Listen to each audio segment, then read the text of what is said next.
Bapak, Ibu, Saudara, Shalom.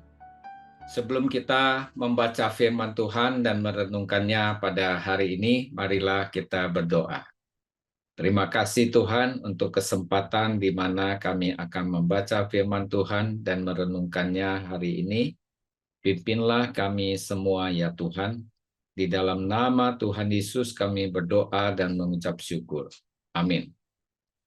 Bapak, Ibu, Saudara, pembacaan firman Tuhan hari ini diambil dari Kitab 1 Raja-Raja pasal yang keempat, ayat 21 sampai ayat yang ke-28, demikian bunyi firman Tuhan. Maka Salomo berkuasa atas segala kerajaan mulai dari sungai Efrat sampai negeri orang Filistin, dan sampai ke tapal batas Mesir. Mereka menyampaikan upeti dan tetap takluk kepada Salomo seumur hidupnya.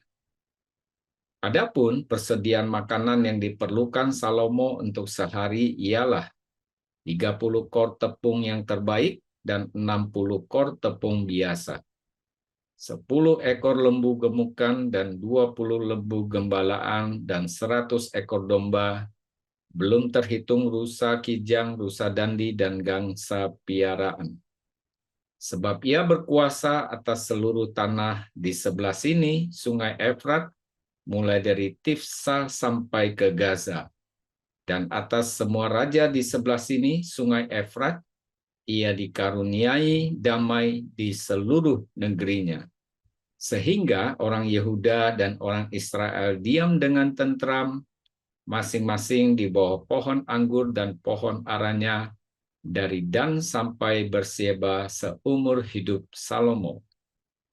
Lagi pula Salomo mempunyai kuda 40.000 kandang untuk kereta-keretanya dan 12.000 orang berkuda. Dan para kepala daerah itu menjamin makanan Raja Salomo serta semua orang yang ikut makan dari meja Raja Salomo. Mereka membawanya masing-masing dalam bulan gilirannya dengan tidak mengurangi sesuatu apapun.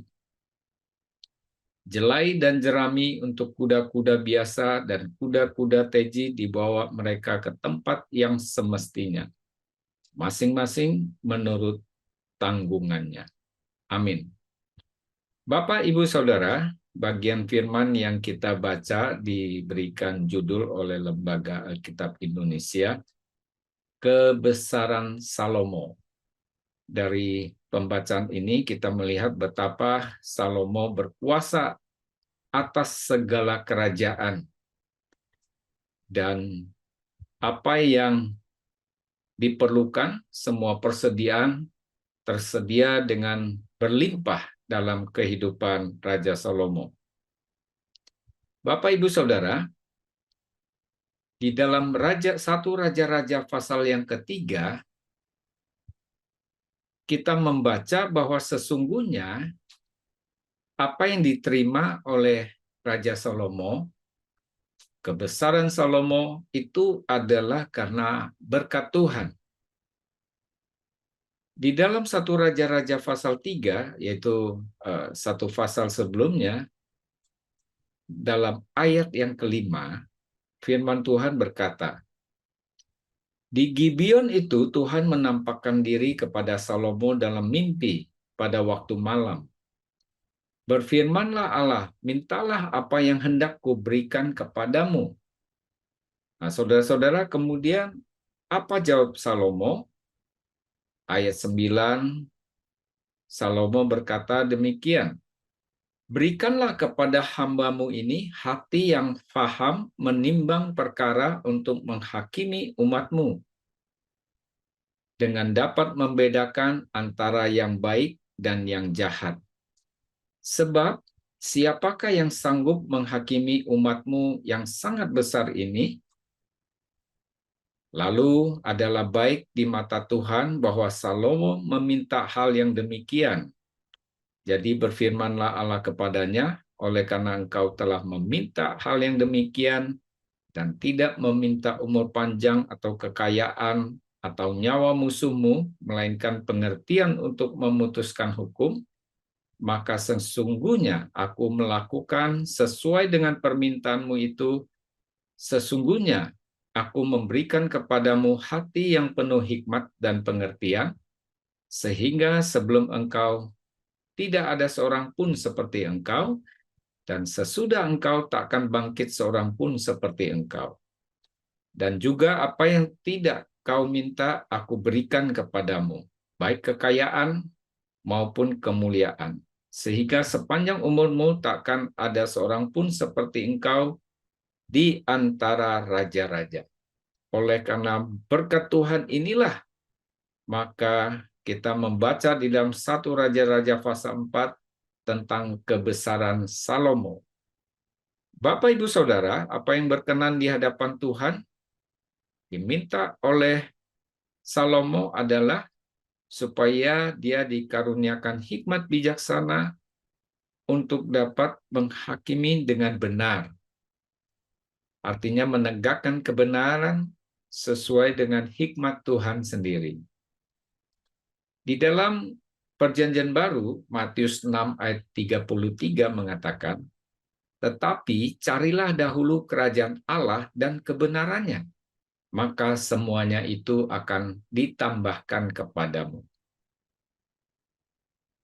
Salomo tidak berpusatkan hidupnya kepada kekayaan, tetapi dia memulainya dengan meminta hikmat Tuhan dan kebenarannya, supaya dia dapat menjadi seorang raja yang bijaksana, yang dapat menegakkan kebenaran sesuai dengan hikmat Allah.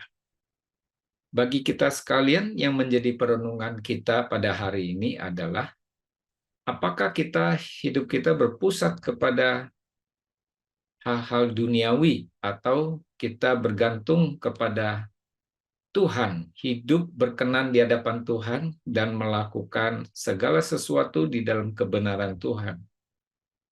Seperti yang tertulis di dalam Matius 3 ayat 6 ayat 33, kita mencari dahulu kerajaan Allah dan kebenarannya, sedangkan yang lainnya akan ditambahkan kepada kita. Oleh sebab itu kita tidak perlu khawatir akan hari esok, karena hari esok ada di dalam penyertaan dan pimpinan Tuhan di dalam kehidupan kita. Kiranya Tuhan menolong kita untuk senantiasa hidup berkenan di hadapan Tuhan dan taat kepada segala perintahnya. Amin. Mari kita berdoa. Terima kasih untuk janji penyertaan Tuhan di dalam kehidupan kami. Tuhan pimpin supaya hati, pikiran, hidup kami terarah kepada Tuhan yang sangat mengasihi kami, supaya kami hidup berkenan dan taat kepada Tuhan, dan tidak khawatir akan kehidupan kami, sebab Tuhanlah yang akan mencukupkan segala kebutuhan kami. Terpujilah nama Tuhan, di dalam nama Tuhan Yesus kami menaikkan syukur dan doa kami. Amin. Sampai jumpa, Tuhan memberkati kita semua.